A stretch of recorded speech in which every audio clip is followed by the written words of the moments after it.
Hey, it's George Fourie. Welcome to the Martial Arts Media Business Podcast. Another great interview for you today. Michael Scott from CMA Campbelltown Martial Arts in New South Wales. So I've known Michael for a little while. We've been working together in our partners group. You know, when you meet someone and they're not the front of the conversation, but when they speak, you want to listen because it's always packed with wisdom. In fact, end of last year, we did something fun in our partners group and we gave out awards within the group. And Michael was named the Wisdom Whisperer. And just for that reason, sits back, observes the conversation, but when he speaks, it's packed with wisdom. Now, Michael talks about the three areas that he focuses on his life, way beyond martial arts, and actually how he has used his martial arts business as a vehicle to grow wealth and build generational wealth, and talks about investment strategies and things that he does after that. So you're going to love it. I love doing this episode. Head over to martialartsmedia.com/138. You can download the transcript and all the resources. And please do me a favor. If you love this episode, share it with someone that you care about, a martial arts school owner or instructor.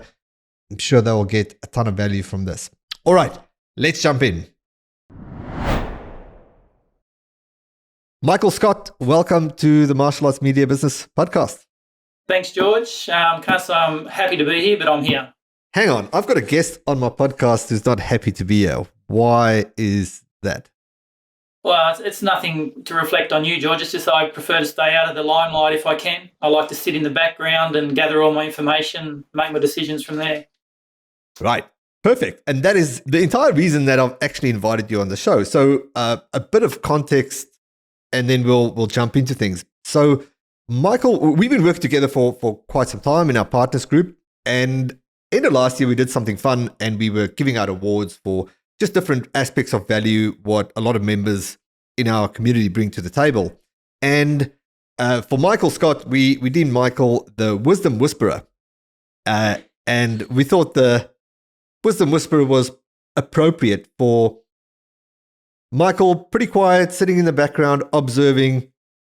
But when he speaks, it's always of value, packed with wisdom, of combination of between years in martial arts, building the business in the right way, investment portfolio, etc., etc. I had to really twist the arm here to get Michael on, but I know it's going to be super valuable as it is when we spend time together each week. So thanks for making the exception, Michael. You're welcome, George. It's funny, even though I say I don't like public speaking, I really don't like public speaking, but in my previous working life, I've completed Toastmaster speaking courses and all this other stuff to help you speak better in public. I still don't like to do it. Perfect. That's cool. So let's jump into some practicalities. I've got a first question I always like to ask. When it comes to marketing, attracting new students, what's been your go-to strategy, your strategy that's been most successful, either recently or of all time? Of all time, I would have to say referrals. I think referrals has always been a great way to gain new students from day one till now. That seems to be the best. If they're a referral, they're not a cold call. They're not a warm lead. They're a hot lead. They're ready to go. So for my money, as you've heard me say it a million times, George, I'll pay $100 every day of the week to get a good referral. So I think that's value. Apart from that, having been in the game for a long time, I've seen the change in where our clients come from, and it started off, like trading post ads to yellow pages ads to pink pages ads to local paper advertising, a little bit of radio advertising. And now we're down the road of down the rabbit hole with Google and Facebook advertising. I did my stats the other day actually, and Google is bringing in more students than anyone else at this stage. Interesting. We get more leads through Facebook, but we convert more through Google.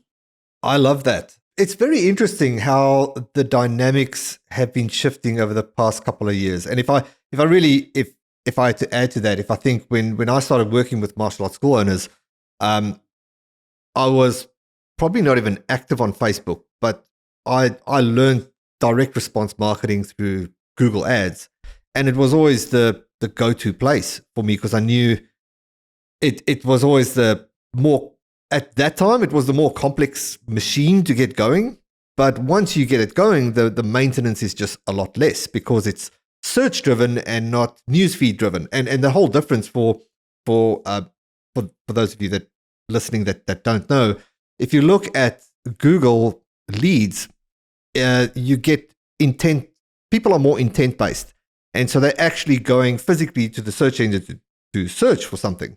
Whereas Facebook, it's interruption based, meaning you've got to put things in front of the newsfeed for them to snap them out of their trance of looking at cats or procrastinating or doing whatever they're doing, to with a good irresistible offer for them to actually respond to.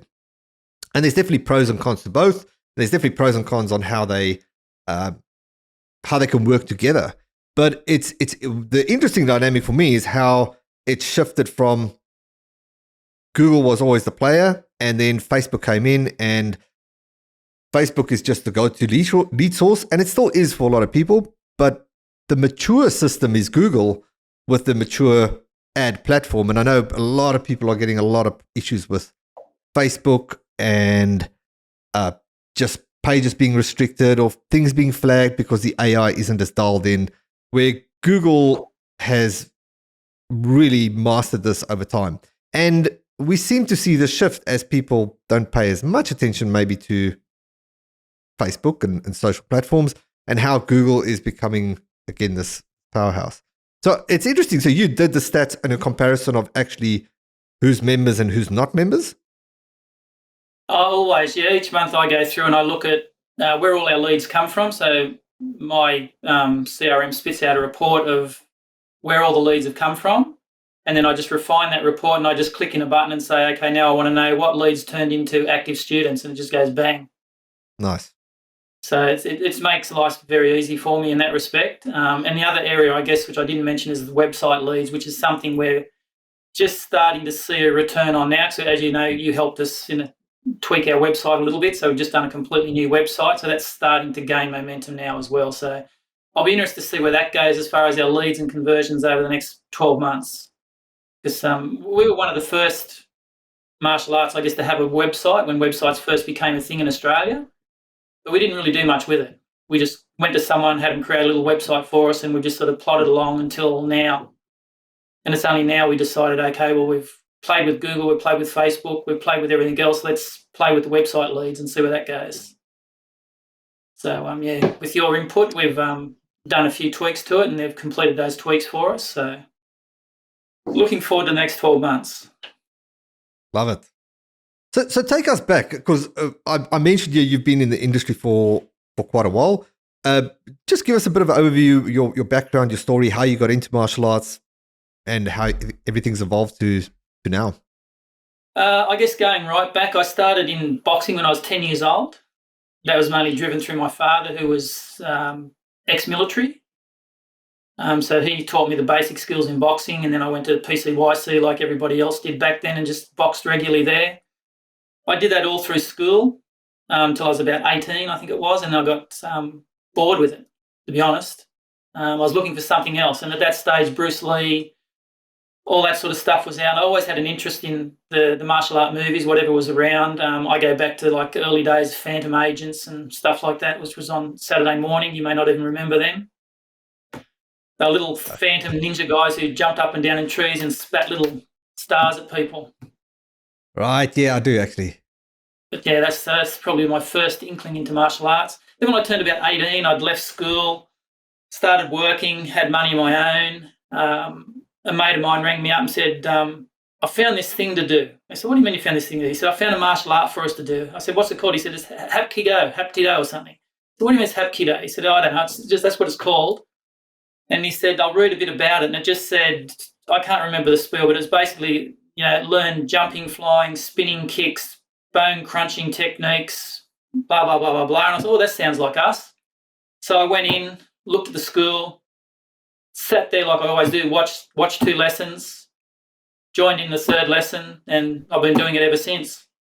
And then in the 9th, that was early It would have been early 80s I started doing that. Still doing that to this day. And then in the early about 96, I got introduced to John Will with a seminar he was doing in Sydney with John Will, Jean-Jacques Machado, and Richard Norton was there. And that was my first foray into what's now known as Brazilian Jiu-Jitsu. And I started training from then. After the seminar, I said to John, so this stuff's cool. I said, where do I learn it? He said, from me. I said, where are you based? I said, Geelong. I said, how long does it take to get from Geelong to Campbelltown? I didn't know. I had no idea where Geelong was back then.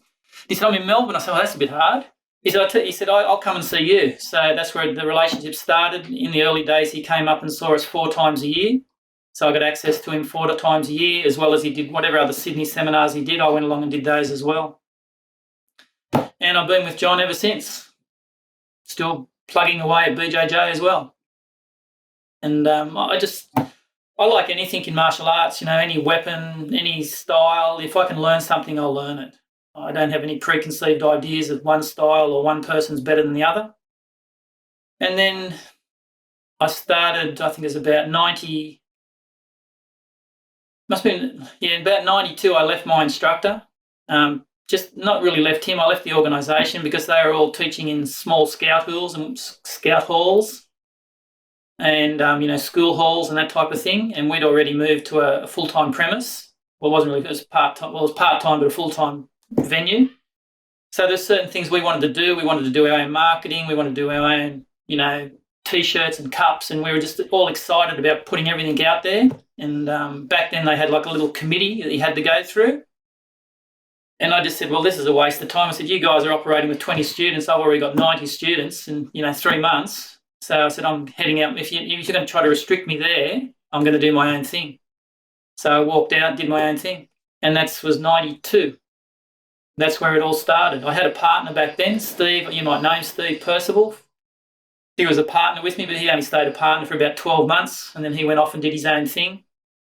And then I moved to, it's 93, let's see, about 94, I moved to the premise I'm in now.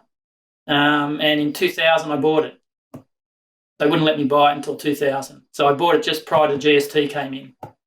And that's how I got into it. I'd been working in marketing and I'd owned different businesses previously. And my company that I'd worked a long time for got taken over by someone else. They said my job was no longer a position there. So I went and I looked for other positions, and I sort of thought, well, the position I had was just near home. I did a lot of travel, international, national, but the office itself was 5 minutes from home. So when I started applying for other positions, they were all inner city and North Sydney, and they were a nightmare to get to. So I just said to my wife, I don't want to work anymore. So she said, what do you want to do? She said, I'm not sure. I think I want to do the gym full time. I said, what do you mean do it full time?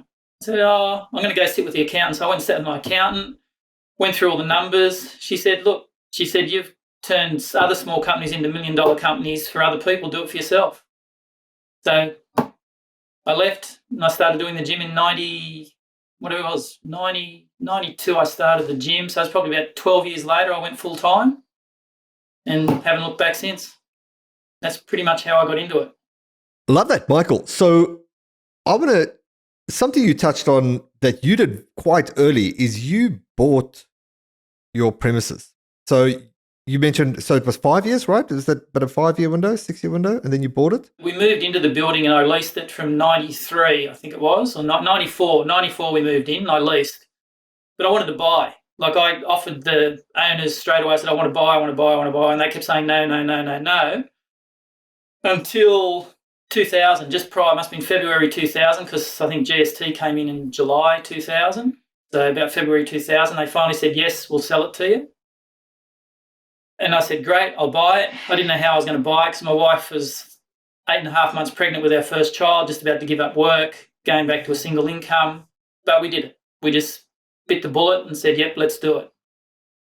And haven't looked back since.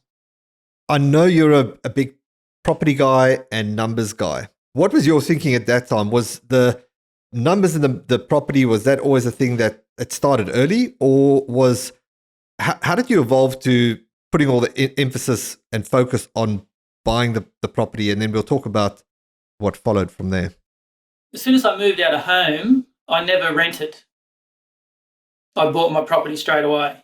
So I never believed in paying dead money. I just called it dead money. Rent to me was dead money, paying someone else's mortgage for them. So it used to burn me every time I had to pay for the gym rent every month. So it was always my goal to buy it. That was from day one.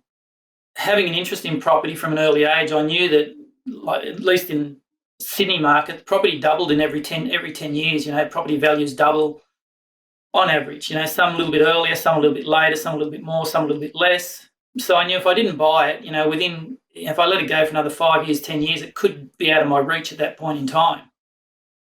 So that's why I really wanted to buy it. And I knew it would just keep going up in value anyway.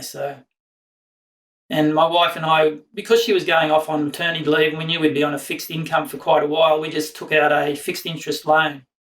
So it was high, but we knew we could cover that cost and we knew that cost wasn't going to go up. So that's what we did.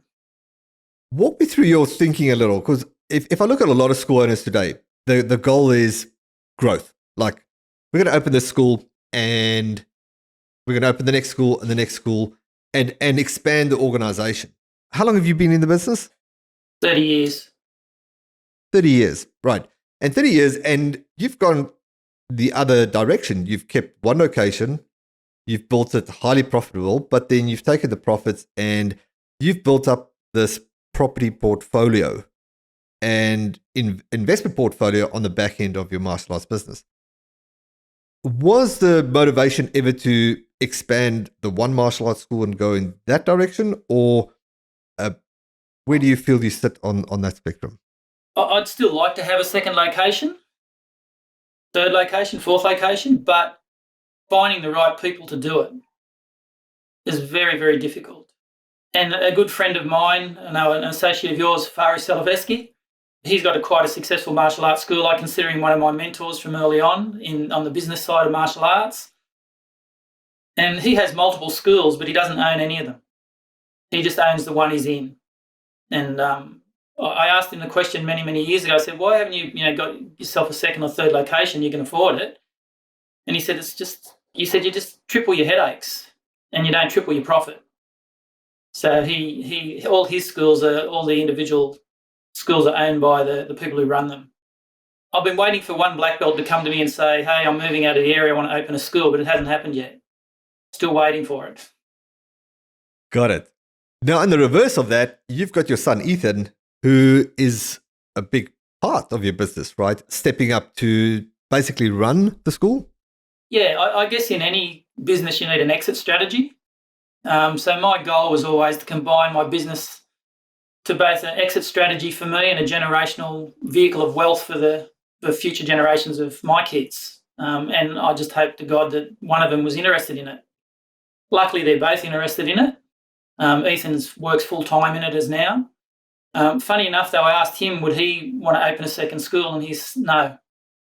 Now, whether that comes from my input on it, I'm not sure. It'd be interesting to see what he does down the track. But I guess he can just see that the work that goes into running one business, whether you want to branch out to two. I know a lot of people do it. A lot of people do it successfully. But, just for me, it's just something that's never really grabbed me to own another and run a second one as my own. But to have an instructor who had an interest in it, I'd be happy to own the building. They can pay rent, do all that, I'll put all the systems in there. But everything else, the day-to-day running would be there, up to them. Got it. So do you mind walking us through your investment strategy? I know you've got a bunch of properties, and you mentioned now as well, you'd be happy to buy the building of a school and have somebody in there as well. So again, thinking on the property route. Walk us through your investment portfolio and how you go about generational wealth and how you working towards that. Okay, I think I've spoken to you before, but probably not in this environment. I sort of have three areas that I look at. So one is current self, which means where I am currently in life with my family, my boys and everything else, which means I need income to pay for current things, like day-to-day living, mortgages, school fees, holidays, cars, all that sort of stuff. Then you need future self. So future self is something I work on for when I'm no longer, not that I won't ever stop working, but I'm no longer reliant on the income from the business. So I need to create a way that I have an income that the business doesn't have to cover me. And then I need generational wealth, which is a way to create wealth for future generations. So in my retirement, when I slow down, when my wife and I slow down, we're not going to eat into or affect that generational wealth. That will just stay there. And that'll be the boys' problem to figure out once we're gone. Got it. So do you mind leaning in like a level deeper on how you approach those three things? Yeah, so they're the sort of three, I guess they're three stages of life that we all go through. So I guess I've broken it up into three stages of life, and I'm probably not the first one to do it, and I've probably gleaned this from someone's speaking or seminar or something I've heard, but it made sense to me. Then so they're the three stages of life, and then I have three areas to work with. So my first area is my business. So my business looks at my current stage of life, my future life, and my generational wealth. So it can sink into all three areas. And then I have my self-managed super fund, which is a whole subject on its own, and it looks after future self and generational wealth. And then I have my private investments, and they can look after all three areas as well. So they can look after current self, future self, generational wealth. So that's how I sort of structured my financial position, if that makes sense. Yeah, perfect. So what investments do you prefer? Let's start there and then we'll go from there. I like property. I like tangible things. I was caught up in the global financial crisis. So my wife and I, we lost 50% of our super overnight. In one foul swoop, it was just gone. And I know within 5 to 7 years it recouped itself as a whole. But that scared me because I thought, well, this is, it's just taken me. If I wanted to retire on that day or do something on that day, half my assets just went out the window. So that was 2007, 2008, I think, somewhere around there. So at that point in time, my wife and I went and started our own self-managed super fund because I said, well, no one's going to control my super except for me. So that was the start of the self-managed super fund. And then the first thing I did was I transferred my building into it. I'd love to know more on that, but just for our American listeners, super would be equivalent to a 401k, if I've got that right. A 401k, yeah. But I don't know whether they have the access. I don't know whether it's Americans or that can manage their own 401k or whether it's just whatever the employer contributes to their super fund. That I'm not sure of. So walk us through that process, if you don't mind. And I know I'm sort of asking the investment style questions. If there's anything that you feel is not good to share, I mean, you're more than welcome to retract, of course. But if you go about, walk us through that process of you mentioned your property into the super fund. How does that work? Like as I said, we took out a fixed interest rate loan to buy the building, and I think it was on a 5-year fixed interest loan. So, we just said, yeah, okay, we're going to survive 5 years paying a high interest rate and da-da-da-da-da. But we didn't. We refinanced and paid it out within 3 years. So we owned the building within 3 or 4 years. So once we owned the building, we sort of had some decisions to make. I mean, it's paying rent to us, so which goes on top of your income, which you pay tax on, et cetera, et cetera, et cetera. And I thought, well, we've got a self-managed super fund with shares sitting in there, which we can't do anything with. So I thought, I did some research on it, obviously, spoke to a few people. And I thought, I'm going to put the building in there. Then it's safe. No one can touch it.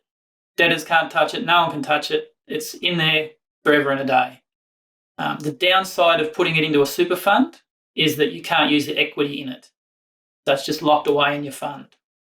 So it has drawbacks, but then it has advantages as well. That was the first stage. And I guess long-term, if you're talking long-term, for like self-managed super funds, once you hit 65, everything you draw out of it's tax-free. So again, for me, I was looking at future self and generational self, I guess. Right. Your property is in the super fund. So how did you then restart the investment cycle into different properties from that point? I already had properties outside of super. So I always look at both areas.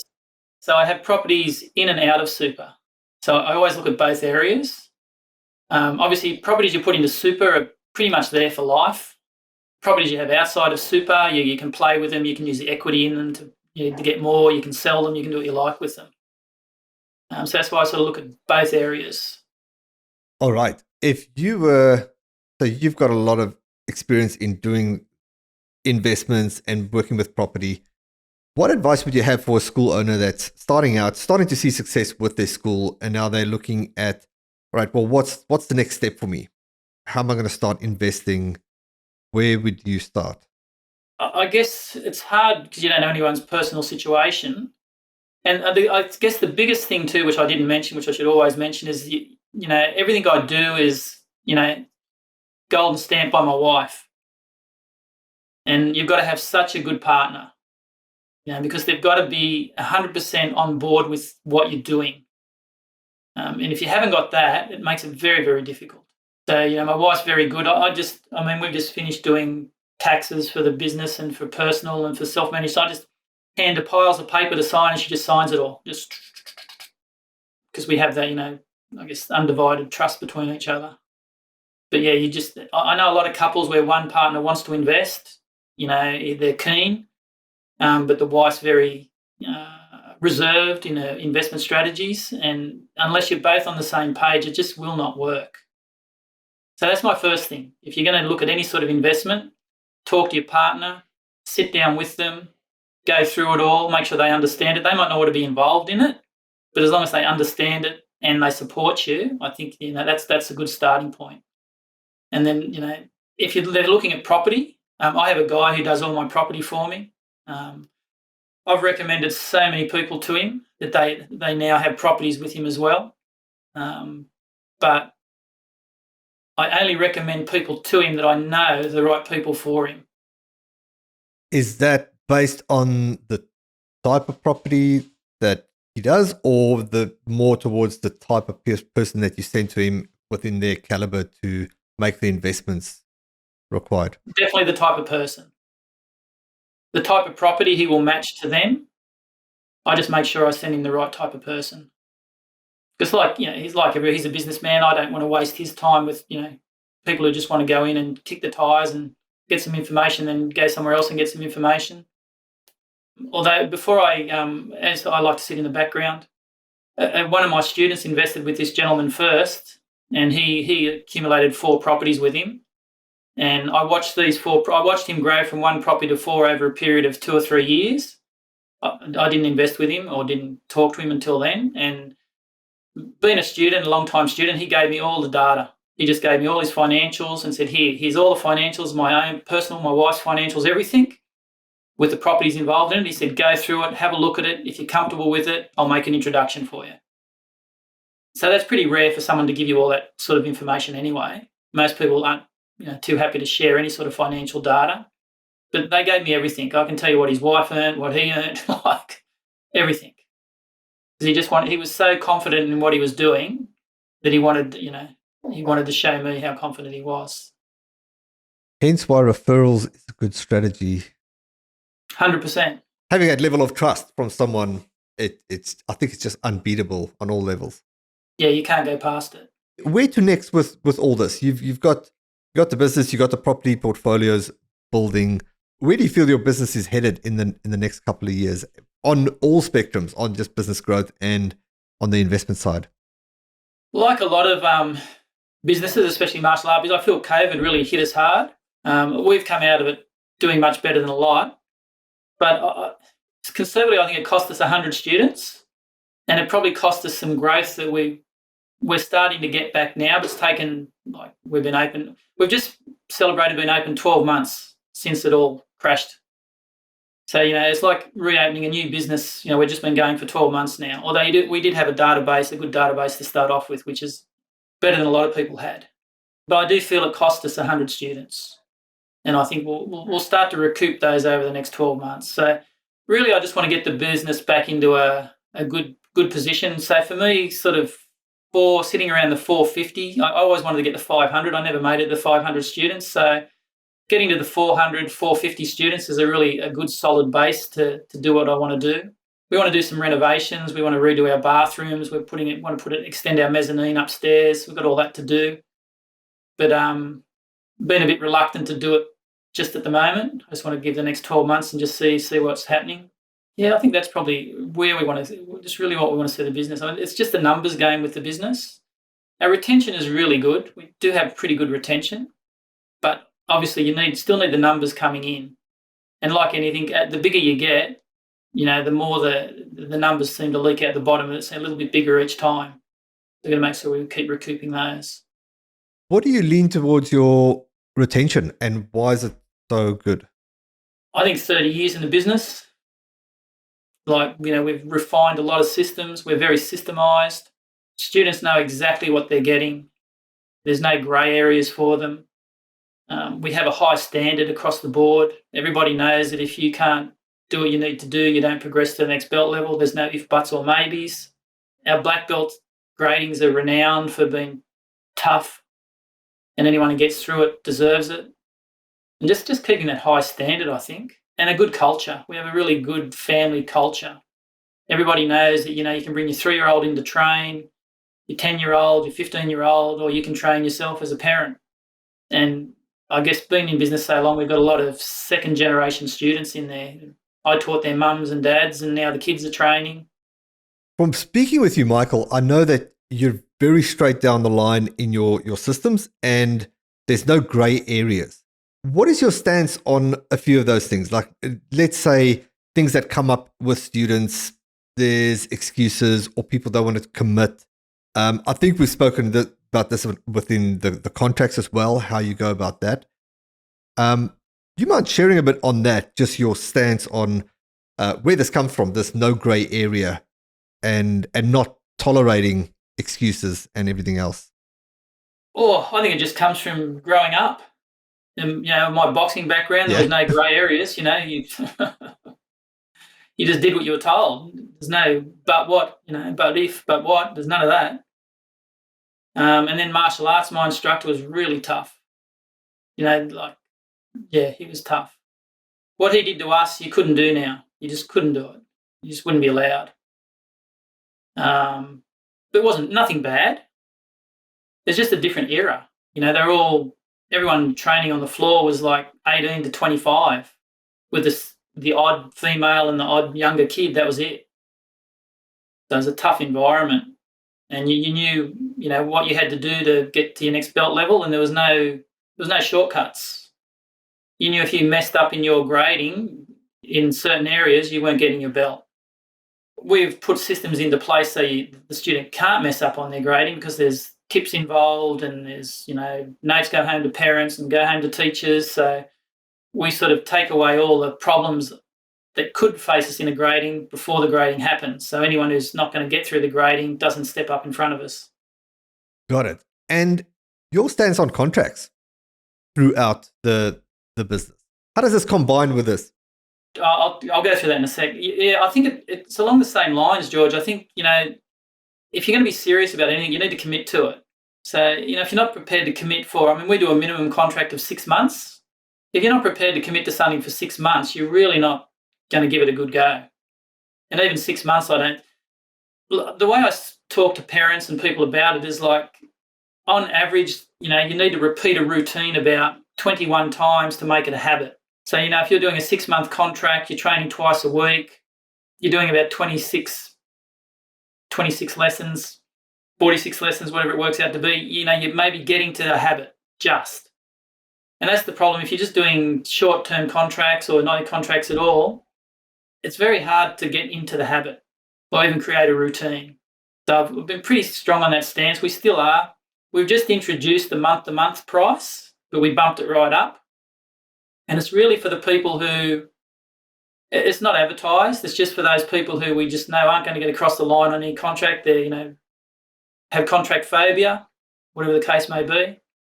We had one the other day. It was the grandparents. They were paying for their grandchild. Mum and dad wouldn't pay for it. They just didn't want to commit to a contract. So we said, look, yeah, right, it'll cost you an extra $20 a week, and you can do a month to month. They said, yep, fine. So we get an extra $20 a week. And my guess is they'll probably be around in 6 months or 12 months anyway, paying a higher price. As long as they're not in the contract, they're happy. They're happy, yeah. To pay the extra Well, $20 a week. I think Yeah. it'll be the exception, not the rule for us. I still like the contracts. I like the commitment. I mean, we have black belts who've been with us for 20 years who still do their contract every year. Yeah, 100%. I think sometimes there's maybe people that downplay a contract. I see some gyms do this, but then again, all love to the gym industry. They kind of abuse the contracts that they have to say no contracts. And I see sometimes in their sales, in their marketing material, they advertise no contracts as a selling point. But then really, I mean, if you can't commit for a short amount of time, is it really going to be beneficial? So I think it's the value that you place on the contract. You know, some people have been, it's a trigger word, you know, something went wrong in a contract and they carry that weight with them through life. But I think it's really good to look at it in the positive sense of what is it that does it tie in with your values of what you stand for? And I think that's something that you've communicated with us in the past. It's not the culture that you want to build of people that are going to try and quit. And so it does reinforce a commitment to doing the thing that you said you want to do. And I think it's something that it kind of lacks in society just in general, is people are very easy to go back on their word of committing to something, but then just not sticking through with it. And I think it's good in a sense to remind people the commitment they had on themselves, because they're doing it for themselves, and the contract could just be the thing that keeps them reevaluating their decisions. Yeah, 100%, George. I think where society is very dangerous. It's like a transient society now, and everything they do, they're just in and out, in and out. If something doesn't work, they just go to the next thing. And that scares me a lot. There's no resilience.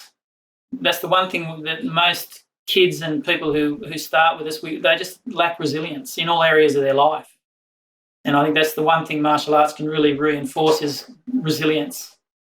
Yeah, I had this reflection earlier, and I think I mentioned it just talking about maybe it was in a parenting situation. But when we grew up, we never had choice. Like your choice was limited. You had to do a thing or not. In our case, growing up in South Africa, it's like you got rugby and cricket, and emphasis is on rugby and nothing else. And stepping into this new age and how kids grow up is choice is just, information is just, there's no shortage.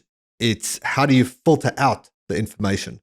So there's just too much choice. And I think the danger that social media and things like YouTube have expressed upon young kids is they see the result and not the journey. And so it's real easy to just see someone doing something at such an elite level on camera, and you see it everywhere, and it's really easy to assume that I could just do that, and it's real simple.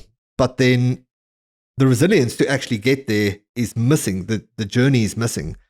When people see the results and not the journey, and they try and apply and get the same result and they don't get it, disappointment kicks in, and okay, well, I'll just try XYZ. I feel martial arts does help with that. You mentioned this is a concern for you. What have you seen that's a real difference in the way that, you know, when you started 30 years ago and there was this resilience, there was this more hardcore training, and now you can't adapt those old strategies with the younger generation, and you know, obviously for some obvious reasons and things like that. But where do you feel things can adapt that you can get the same results and that same resilience out of the younger generation? I think we can get the same results. I think it just takes longer.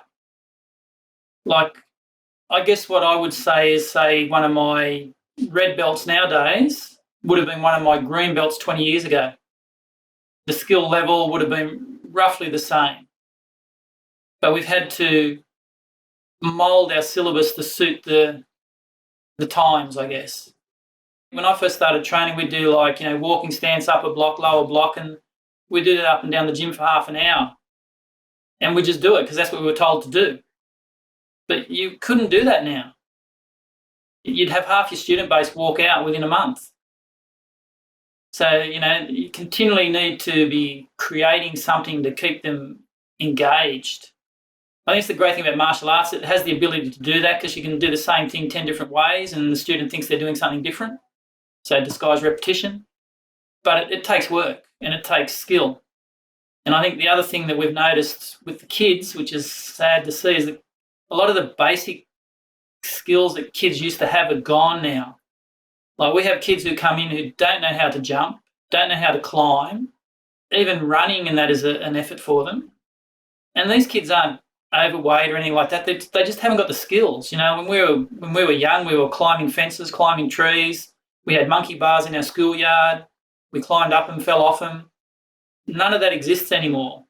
You know, unless you're a parent who takes your kids outside to do something like that, the kids don't get exposed to it. It's all too dangerous at school now.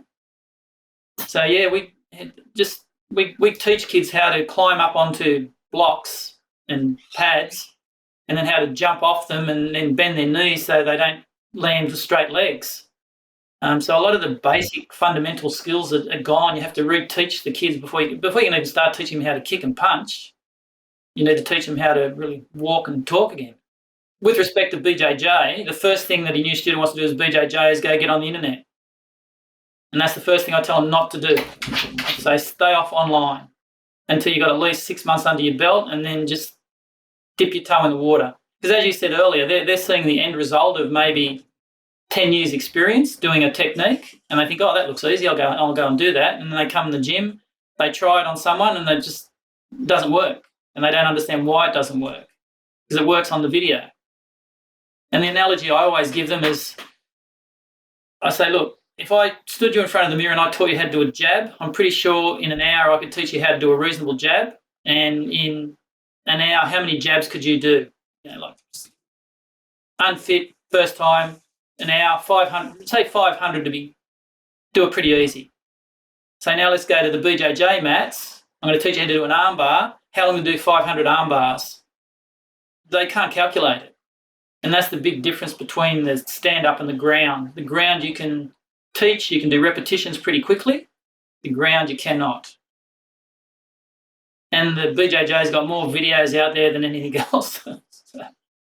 It's definitely great to have an abundance of information, but it's also dangerous in the sense of, and we find that in a coaching aspect that, and we do that in our partners membership, where we have a thing called the on-ramp, which blocks out the 130 other courses in the program that you just stay on the track. That because if you learn one step at a time, the right things in the right sequence, I think it's super important. And it's easy to, it's so easy to get distracted and see the cool thing, and you think, I just want to do the cool thing.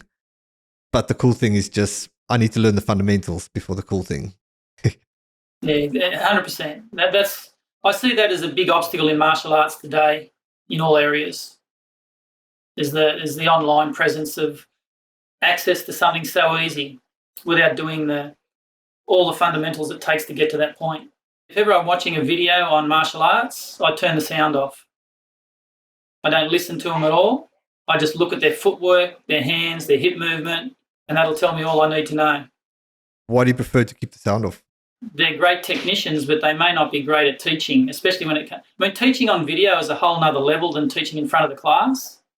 And a lot of the great instructors, I watch their tutorials and they're doing all the right things, but they're not saying it.